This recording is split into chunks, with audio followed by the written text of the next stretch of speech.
Parmi les plus grandes découvertes scientifiques du XXe siècle, il y a la découverte de la molécule d'ADN, célèbre pour son design remarquable en forme de double hélice. Cette molécule est un système de stockage d'informations, tout comme un disque dur, mais beaucoup plus complexe et sophistiqué. Par exemple, tandis qu'un disque dur stocke des données à la surface, la molécule d'ADN, quant à elle, stocke l'information en 3 dimensions. En termes de capacité, cette fois-ci, on estime qu'un gramme d'ADN pourrait stocker 455 milliards de gigaoctets de données, ce qui dépasse de loin la capacité des disques durs les plus avancés. Mais le plus impressionnant est sans doute la densité de la molécule d'ADN. Cette molécule est si compacte qu'on estime que si l'on alignait côte à côte tout l'ADN présent dans notre corps, la longueur atteindrait 100 fois la distance entre la Terre et le Soleil. L'ADN est donc une banque de données incroyable qui surpasse de loin n'importe quel système de stockage inventé par l'être humain jusqu'à ce jour. Mais vous n'êtes pas au bout de vos surprises. Chaque seconde, des milliards de machines moléculaires copient votre ADN en molécules d'ARN afin de créer par la suite des protéines. Dans ce processus de création de protéines, divers éléments chimiques travaillent ensemble en parfaite coordination. Lorsque vous voyez divers éléments électroniques travailler ensemble avec harmonie, comme des machines robotisées dans des usines par exemple, pourriez-vous penser une seule seconde que cela provient du hasard? Alors, comment penser cela lorsque l'on voit quelque chose de similaire dans une cellule vivante? L'idée que cela pourrait être le fruit du hasard est tellement illogique que même l'athée le plus influent du XXe siècle l'a reconnu. Après avoir milité pendant 54 ans en faveur de l'athéisme, le célèbre philosophe anglais Anthony fut si stupéfait par ce processus de création des protéines qu'il accepta l'existence de Dieu en 2004.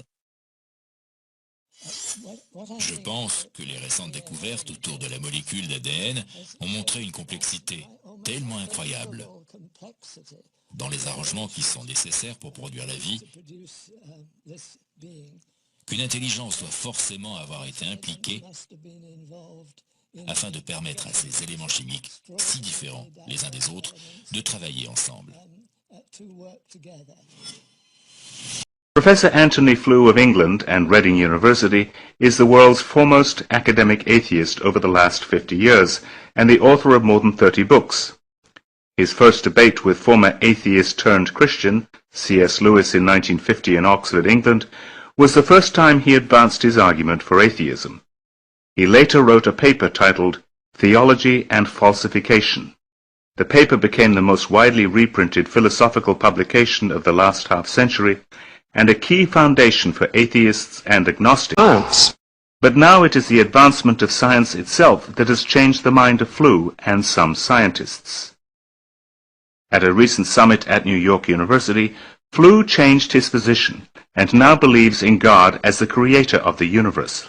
It is all, in my view, a matter of the enormous complexity by which the results are achieved, which look to me like the work of intelligence. Flew discussed the points with Professor Gerald Schroeder, who was with the Weizmann Institute of Jerusalem and MIT, and Professor John Haldane of the University of St. Andrews. Flew turns to various discoveries of science to prove his point. From the fossil records showing the sudden appearance of a fully developed life to the emergence of visual consciousness across the animal kingdom to the basic need for reproduction. But it is the manifestation of life written in DNA and the transcription of DNA to RNA and RNA into protein and the subsequent process of protein folding that makes the best case for Flew.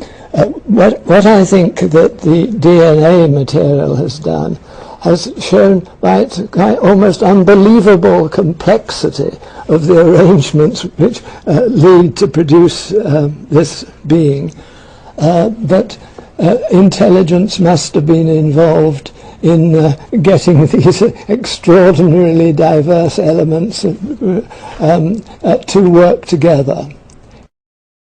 As for the battle between evolution versus creation in the classrooms, it seems it may never end. But it may be explained best by re-quoting Flew. Which looked to me like the work of intelligence.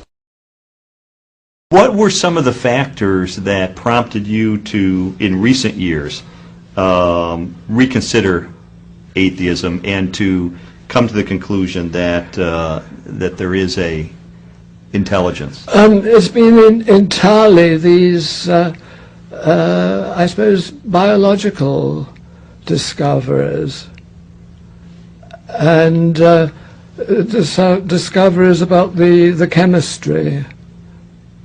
So these things. The complexity and... Yeah, the integrated complexity argument. Now, when you talk about the integrated complexity, yeah. Is it the unlikelihood of that developing naturalistically, the first complex integrated biological system? Is that where the problem you saw?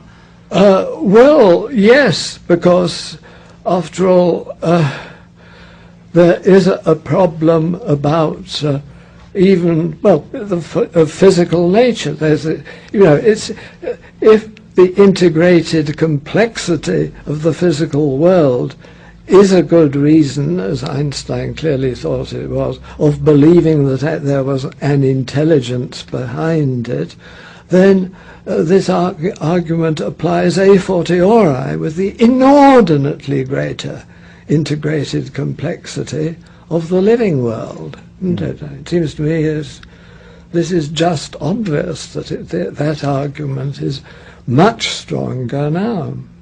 And this was one of the factors that led you to conclude there must be an intelligence. Yeah. It was accepting Einstein, who after all was the person who's qualified to judge, and seeing that a fortiori this applied where, of course, Einstein didn't have any authority at all and wasn't inclined reasonably enough to talk about it.